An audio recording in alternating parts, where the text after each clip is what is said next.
Habíamos comenzado a ver las hipótesis. Alguien grabó ayer y ahora también lo está haciendo. Allí en la nueva diseño del Teams salen dos opciones, grabar y transcribir. Hay que borrar el transcribir porque si no, ese es el único que aparece y la grabación desaparece. Y la transcripción es muy mala. Así que ayer, no sé si la persona que grabó me puede pasar la grabación, ojalá la haya rescatado. De lo contrario, me temo que se perdió, porque yo no la pude bajar, porque solo estaba la transcripción. Así que le pido de favor a la persona que está grabando que tome en cuenta ese detalle. Bueno, decíamos hipótesis. Y comenzamos diciendo que una hipótesis de investigación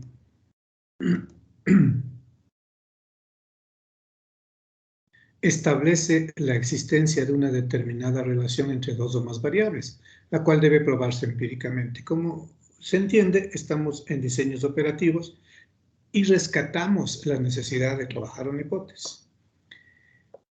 Los objetivos últimos, es decir, los objetivos que definen un proceso problematizador, ¿sí? Que son aquellos que mejor ayudarían a trabajar el problema. Los objetivos últimos citan las posibles repercusiones de las conclusiones del estudio, siempre pensando en que los objetivos y las hipótesis y en general los operativos son para solucionar problemas de programas de servicios de salud.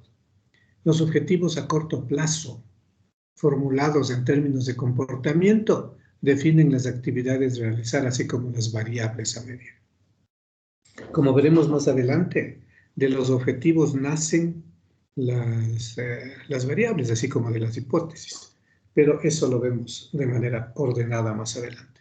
En el mismo campo, las hipótesis sirven fundamentalmente para orientar el proceso de investigación y describir las variables dependientes y las independientes que serán utilizadas, así como los datos necesarios y el tipo de análisis adoptado para medir las relaciones entre ellas. Es decir, es lo mismo aplicado a diseños operativos.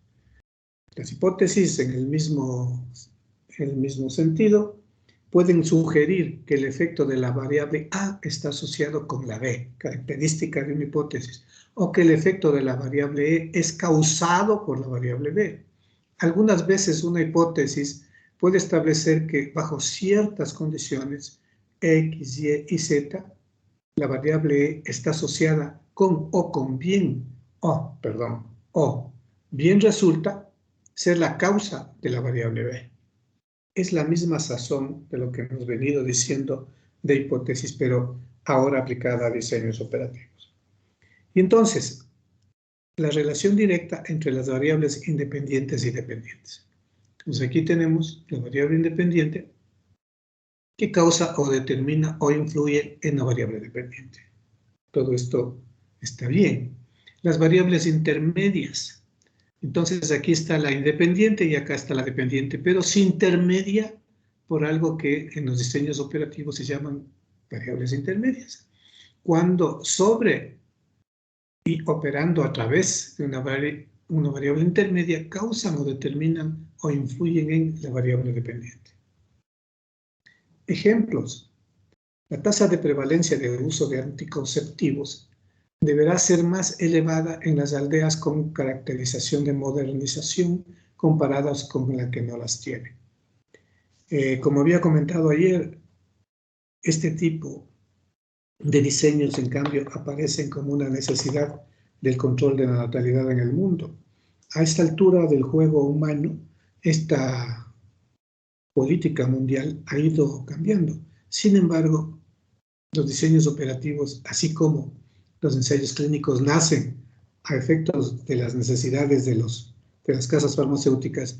Estos diseños operativos nacen a efectos de las necesidades del control de la natalidad. Entonces, por eso he respetado los ejemplos originales, ¿no? Porque tienen su propia biografía, en fin.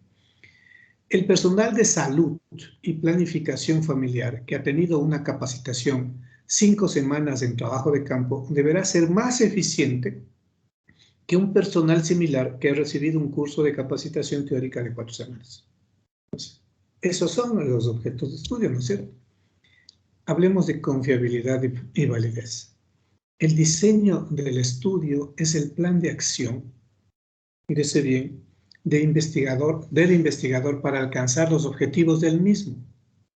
Al seleccionar un diseño en particular, se busca aumentar al máximo la confiabilidad y validez de los datos y con esto reducir al mínimo los posibles errores en los resultados del estudio. Tomen en cuenta que siendo diseño operativo no es un acaso los resultados, porque esos resultados van a definir acciones. Y si hay equivocación en eso, no tenemos que ver con el paciente, pero sí con la economía y la salud del hospital, de la unidad de salud. Entonces veamos la confiabilidad. Se refiere a la consistencia, coherencia o estabilidad de los datos.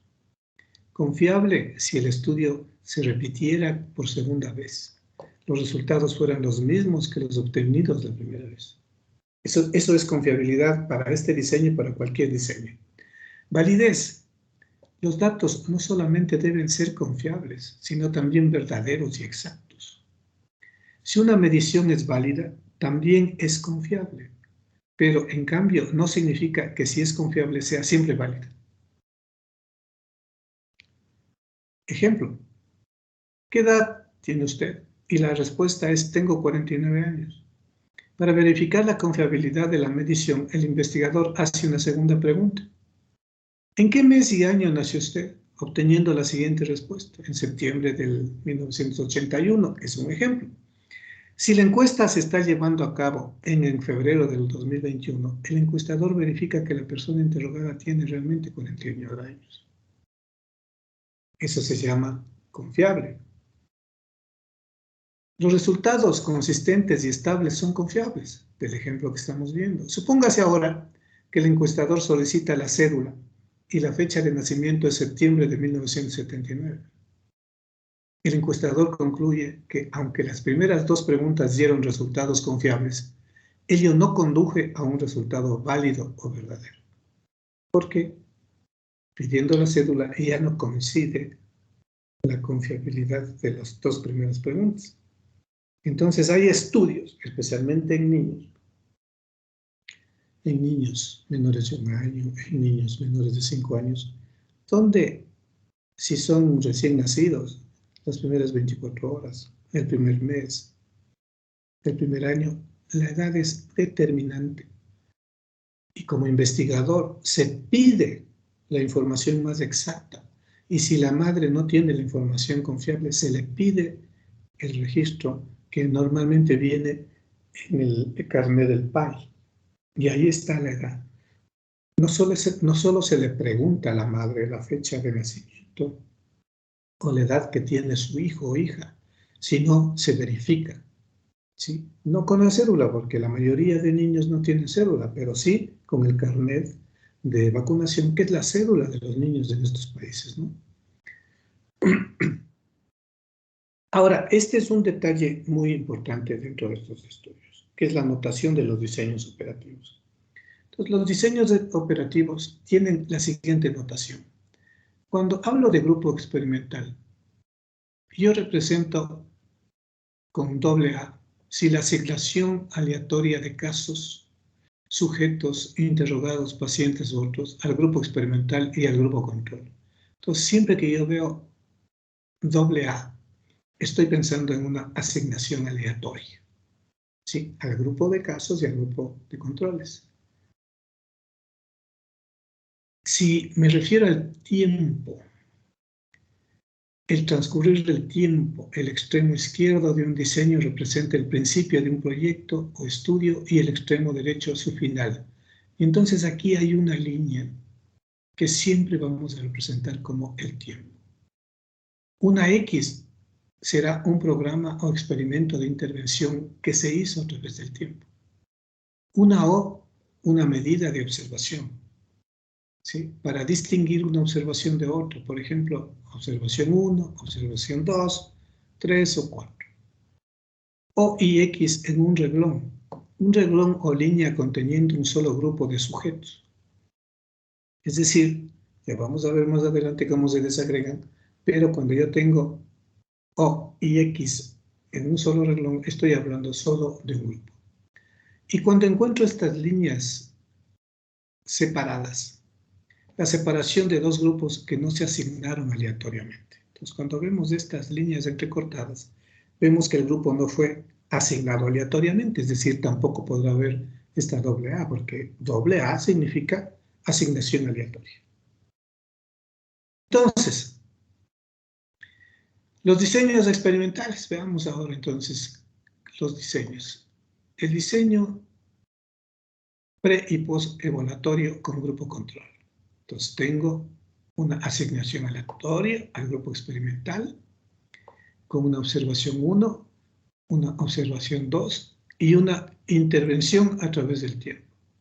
¿Sí? Y tengo un grupo control que será una observación 3 y una observación 4, pero no tengo intervención, es decir, no tengo X.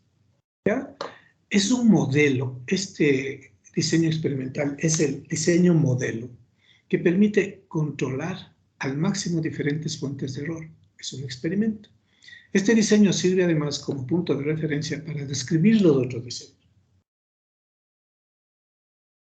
Ahora, dentro de los diseños experimentales tenemos el postevaluatorio con grupo control.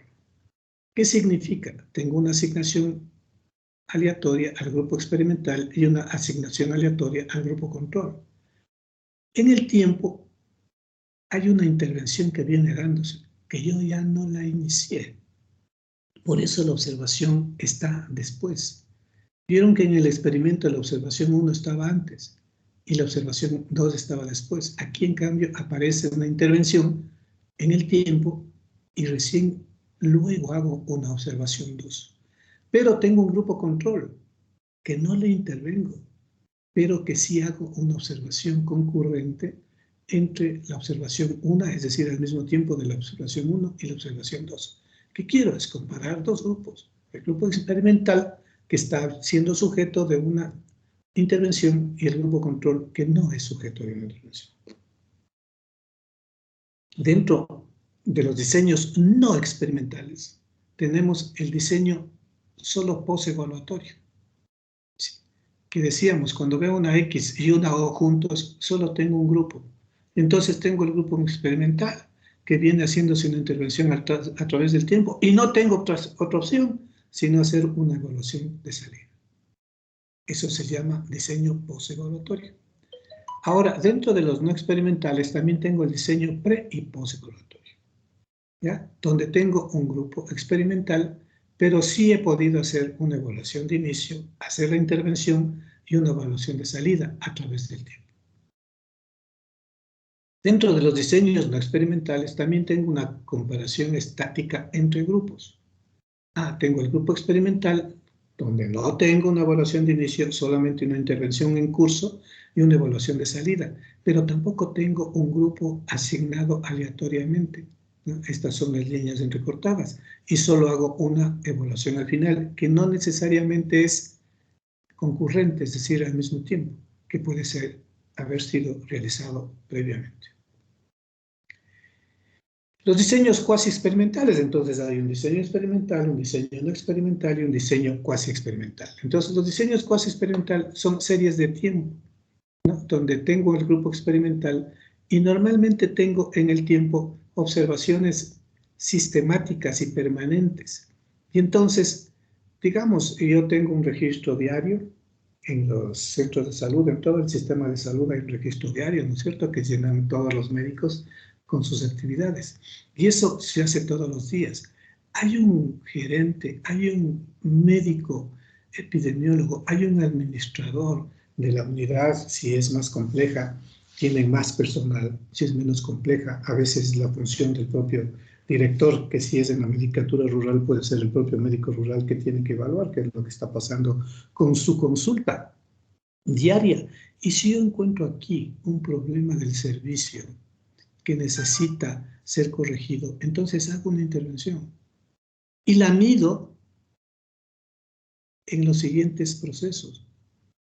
Sí, y puedo tener varios resultados. Puedo tener que si hay un proceso inadecuado, que yo lo corrijo con una intervención, ese proceso debe reflejarse corregido en el resto de observaciones sistemáticas.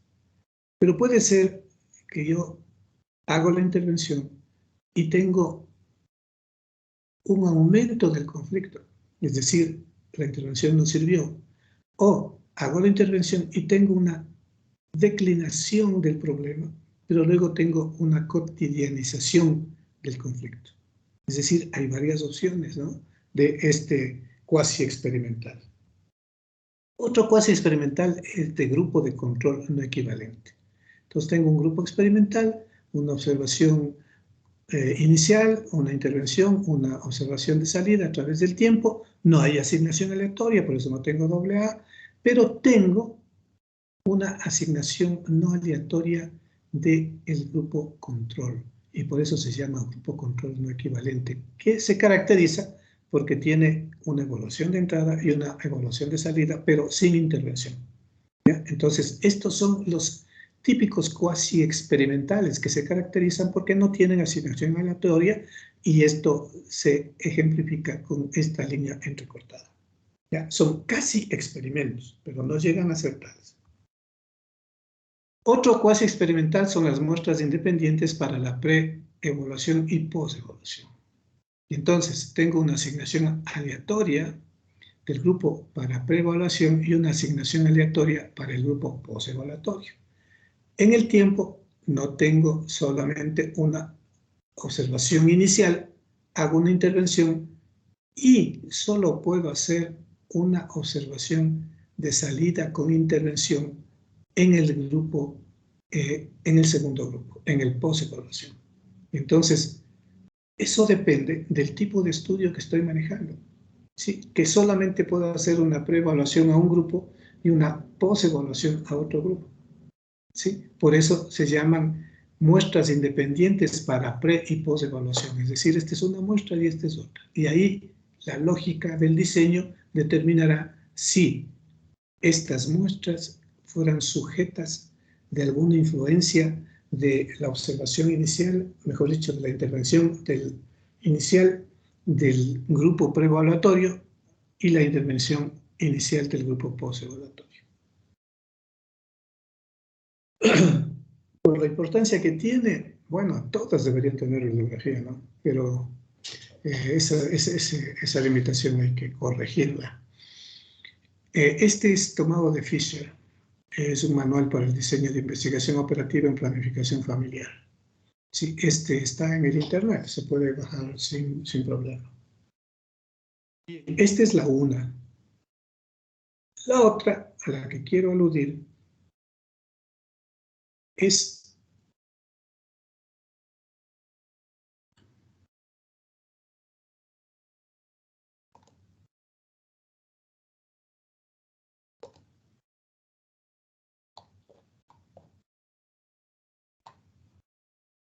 no es.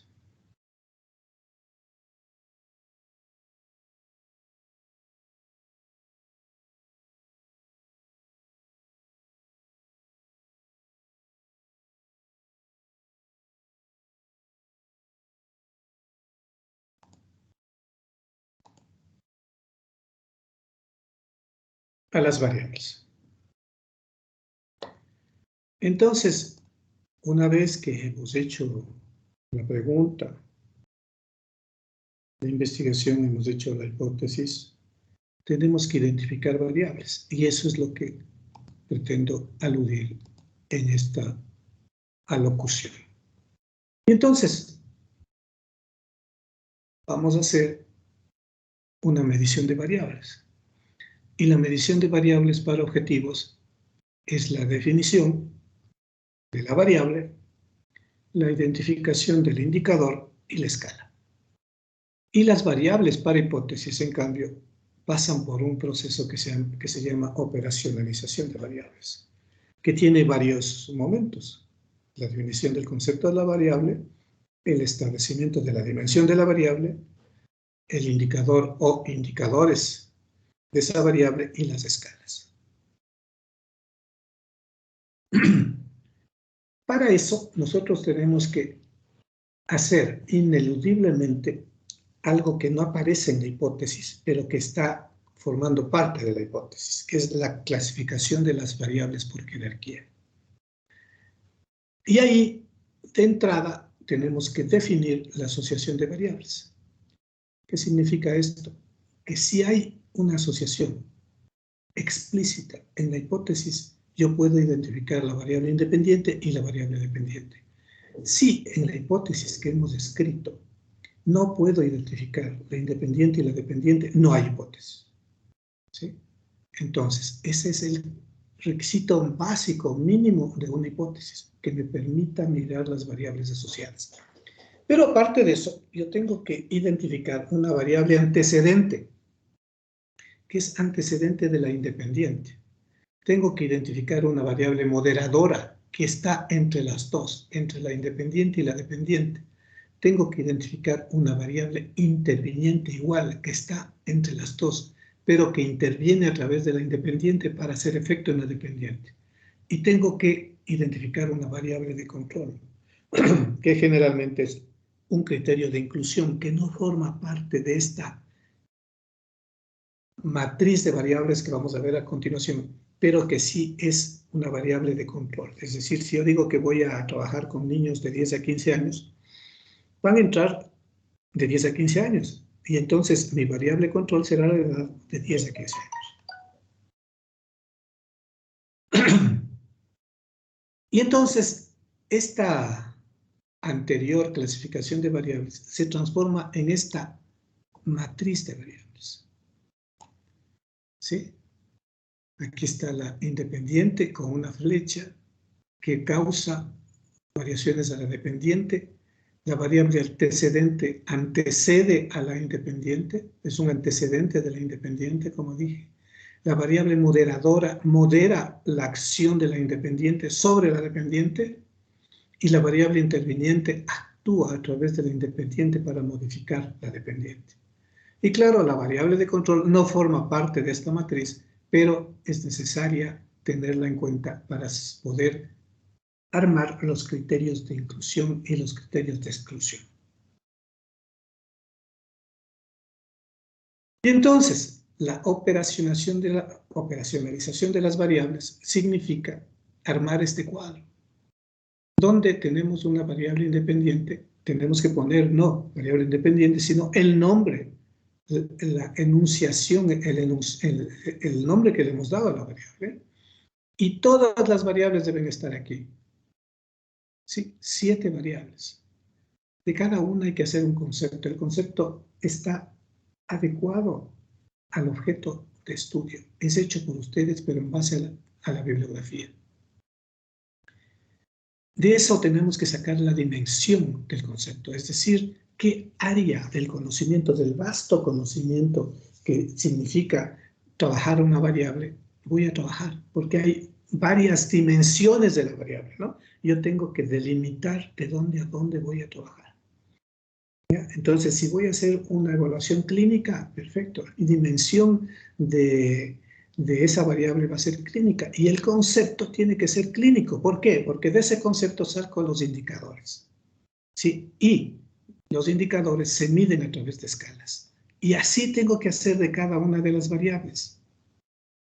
Ahora, el instrumento de recolección de datos nace del indicador y de la escala. De esta operacionalización, que fueron los dos últimos pasos. El indicador se transforma en pregunta y la escala se transforma en respuesta. ¿Ya? Entonces, ¿de dónde sale el instrumento de recolección de datos? De los indicadores y de las escalas. ¿En qué lógica? El indicador es una pregunta. No es que es el indicador una pregunta. Se transforma en pregunta y la escala se transforma en respuesta. ¿Ya? Entonces, por esa razón, cuando operacionalizamos, tenemos que tener muy en cuenta que ese indicador que estoy usando, si es un indicador convencional ya utilizado, un indicador epidemiológico, un indicador de salud pública, un indicador clínico clásico en la práctica clínica, perfecto. Pero si hay indicadores que yo los trabajo, entonces tengo que tener mucho cuidado ¿Qué tipo de indicador voy a usar? ¿Y qué escala voy a trabajar?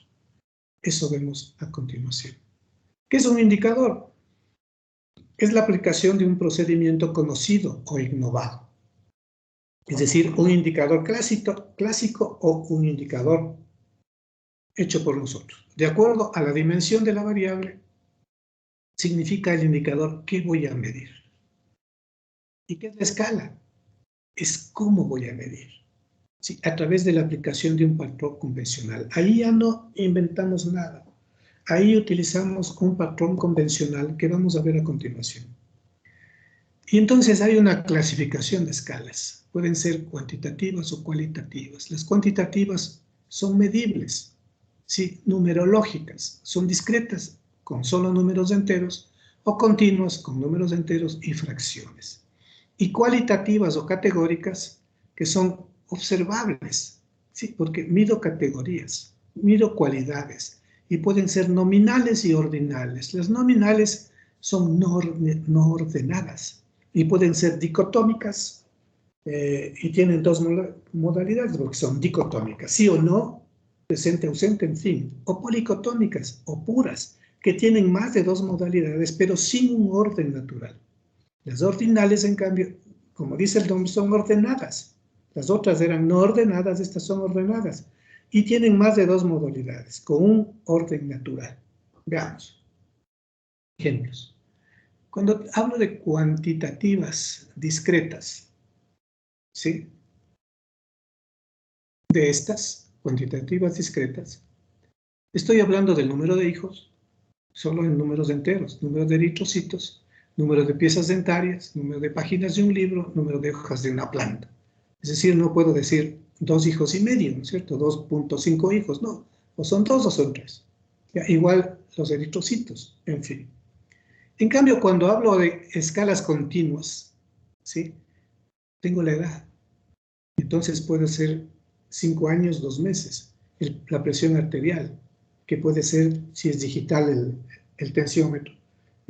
Tengo enteros y fracciones. El peso, puedo tener en kilos y fracciones de kilo. La talla, en centímetros, en metros y centímetros. La elongación de las hojas de una planta. Sí, puedo tener medidas. Sí, una planta vegetal mide 2.5 centímetros. La temperatura del ambiente puede ser de 19.2 grados centígrados. ¿Ya? En cambio, las nominales, que son cualitativas o categóricas nominales, si son dicotómicas, como veíamos, es sí o no, solo son dos opciones. Hombre o mujer, vivo o muerto, presente o ausente.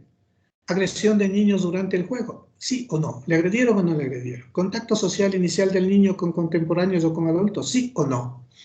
¿Ya? Las cualitativas o categóricas nominales, las otras eran ordinales, pueden ser policotómicas, como la raza blanca, negra, amarilla, mestiza, grupos sanguíneos A, B, AB, O, la nacionalidad, puede ser ecuatoriano, peruano, argentino, lo que fuere, puntaje de agresión a los niños durante el juego, dígame de 1 a 5, ¿cómo fue agredido? ¿Fue de 5 la agresión o de 2? ¿Sí? Son nominales. Las ordinales, cualitativas o categóricas ordinales, o cuasi cuantitativas. ¿Sí? Es decir, son parecidas a las cuantitativas, a pesar de ser categóricas. Es la estratificación de los tumores, por ejemplo. ¿Sí? Entonces hay un tumor grado A, B, C, índice de gravedad de una enfermedad, leve, moderada, severa, grado de infección pulmonar, leve, moderada, grave, nivel de educación, escuela, colegio, universidad, percepción de temperatura, frío, templado, caluroso.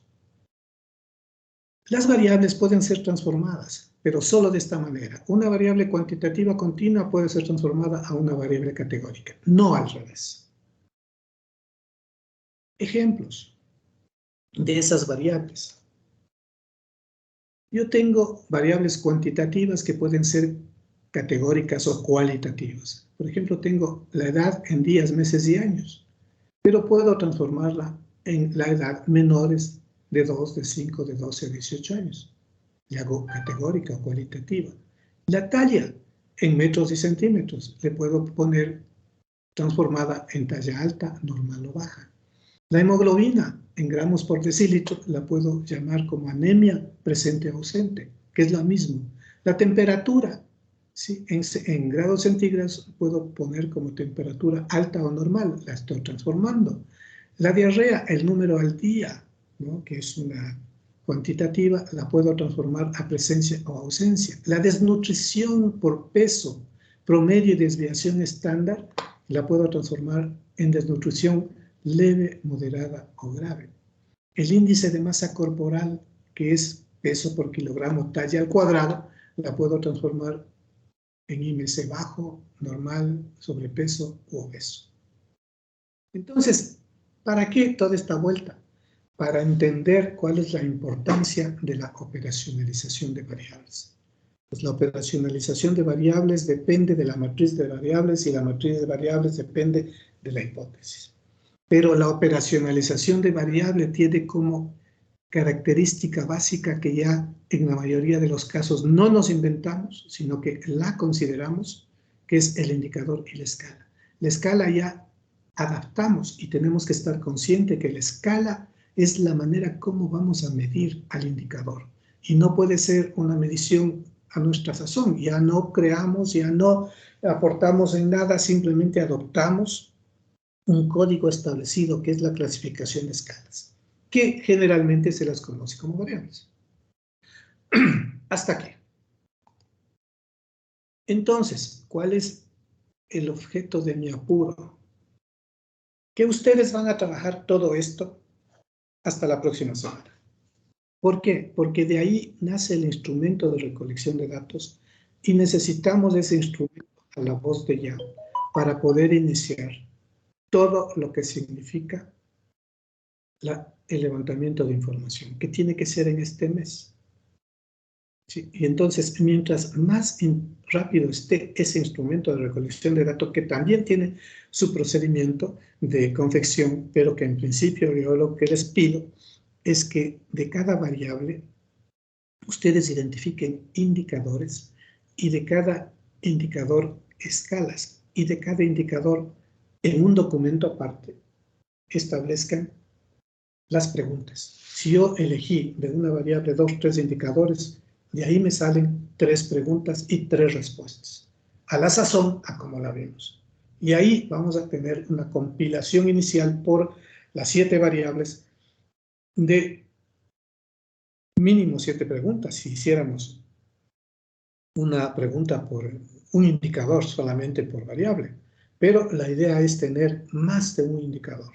Como ustedes vieron, hay preguntas y repreguntas que me dan confiabilidad del dato. Y si una pregunta es sensible, no puedo hacer una sola pregunta, sino que tengo que hacer 2 o 3 preguntas, es decir, establecer 2 o 3 indicadores, por lo tanto, 3 preguntas con 3 escalas distintas.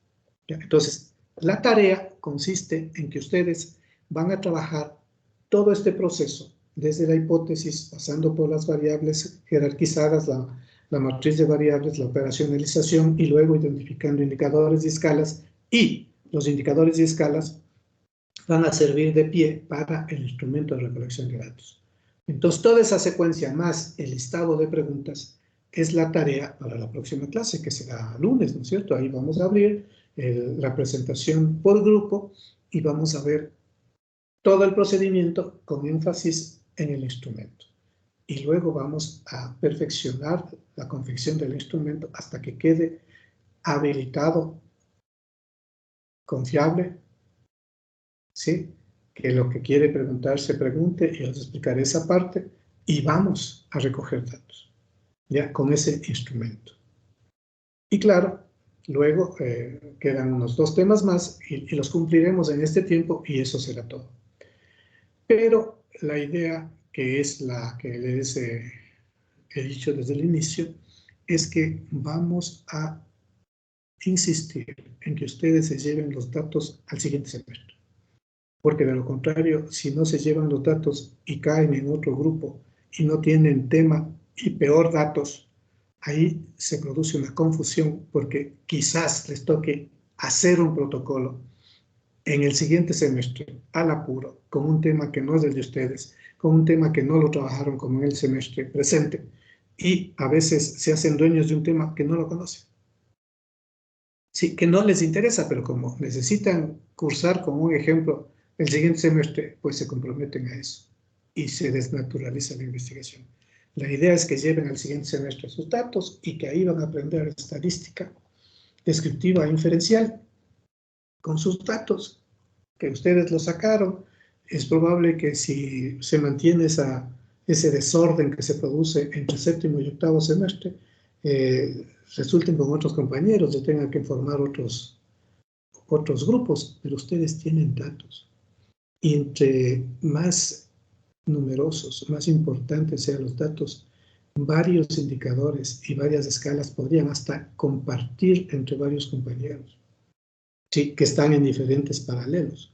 Entonces, eso es importante porque no se desnaturaliza el proceso. Por eso son en 3 semestres, ¿no es cierto?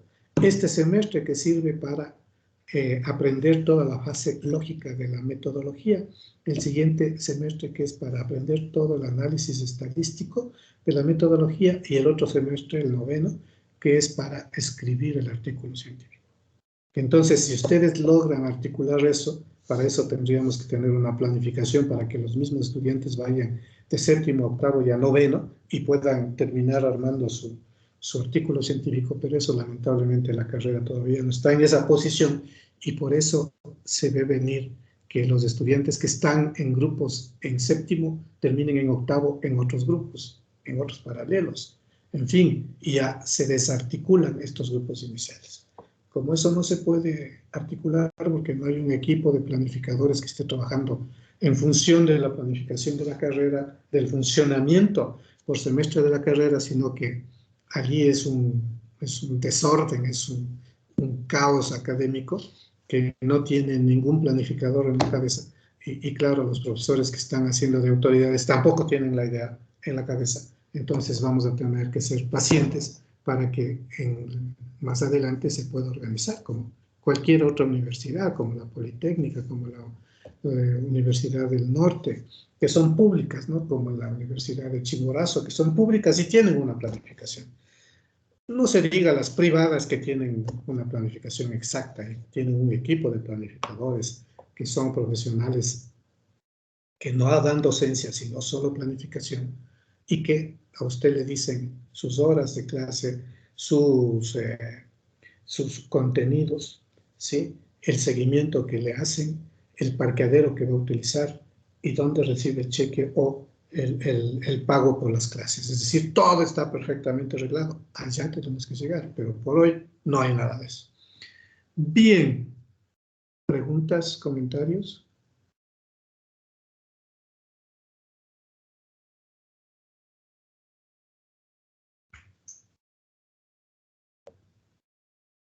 ¿Todo está claro o está absolutamente oscuro?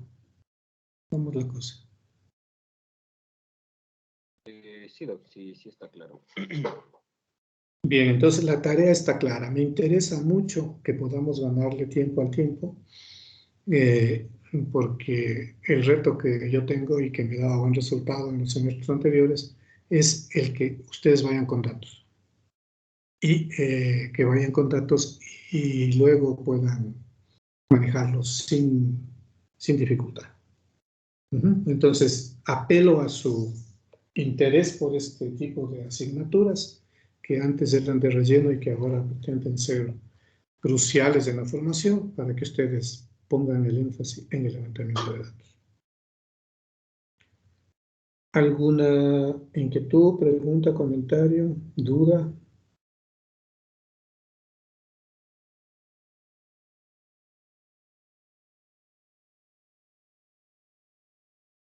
No, Doc, en este caso. Bien, entonces vamos a hacer lo siguiente. Son las 13:42 en mi reloj.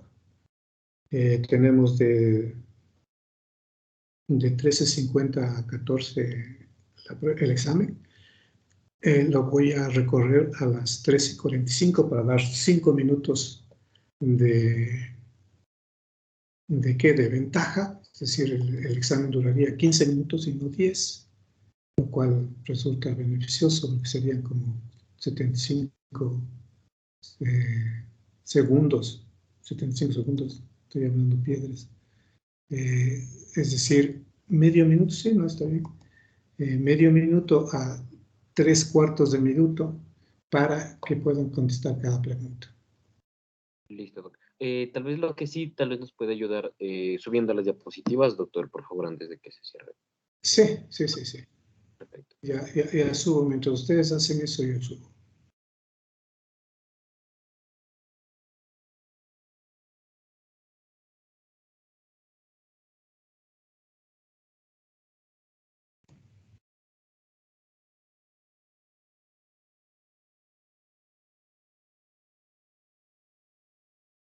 Doc, ¿y estaría en el aula virtual? Porque no nos sale, o tal vez no le tiene No, activa. todavía no sale porque todavía no está, no es la hora.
Doc, ¿se puede regresar entre preguntas No, o no? Ok. no se puede. Ujú.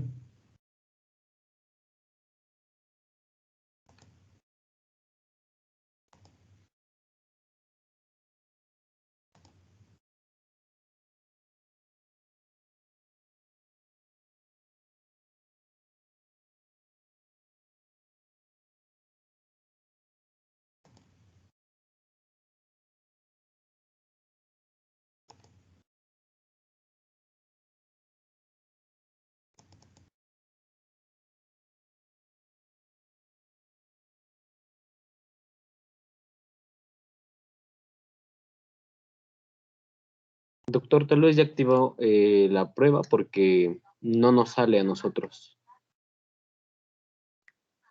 Sí, todavía está vedada para los estudiantes. Eh,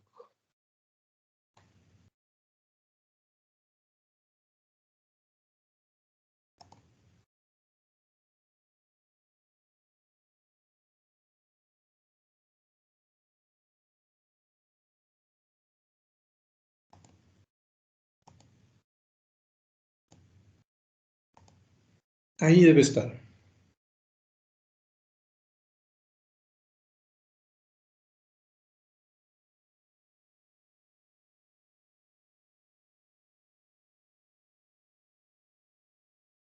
Me dicen si está. Estamos en el aula virtual, ¿no?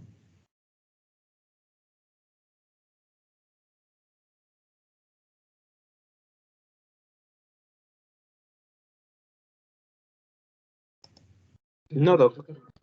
No, Doc, no aparece.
Doc, todavía Sí, no sé.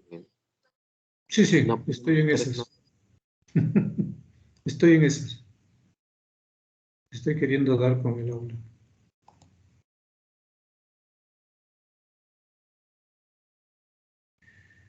A ver.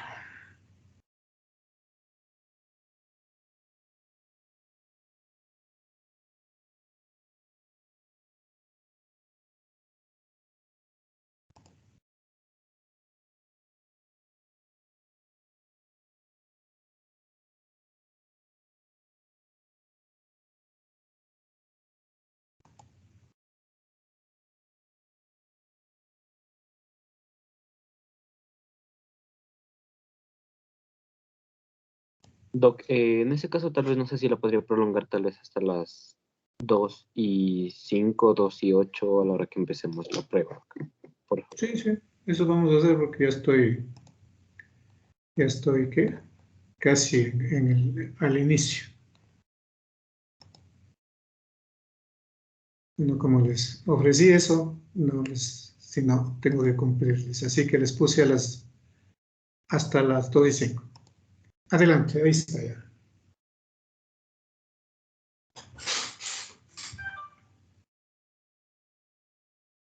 Debe esperarse hasta que sea 14:50.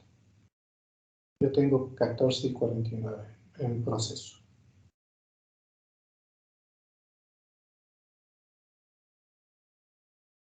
Sí, Doc, ahí sí ya está todo perfecto.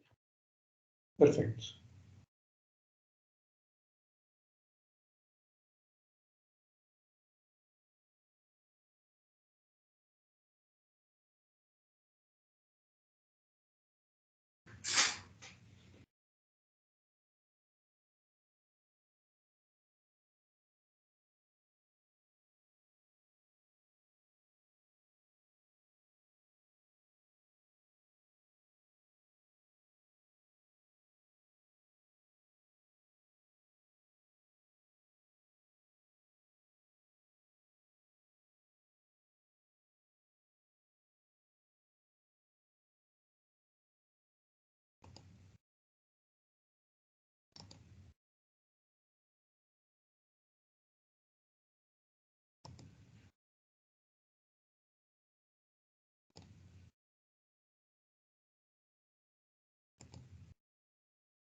¿Concluyó el tiempo? Sí, sí, ya se cerró ya. Perfecto. Bueno, hasta ahí llegamos, ¿no? Muchas gracias. Nos estamos viendo el lunes conforme hemos conversado. Ok, Doc, muchas gracias. Que estén muy bien.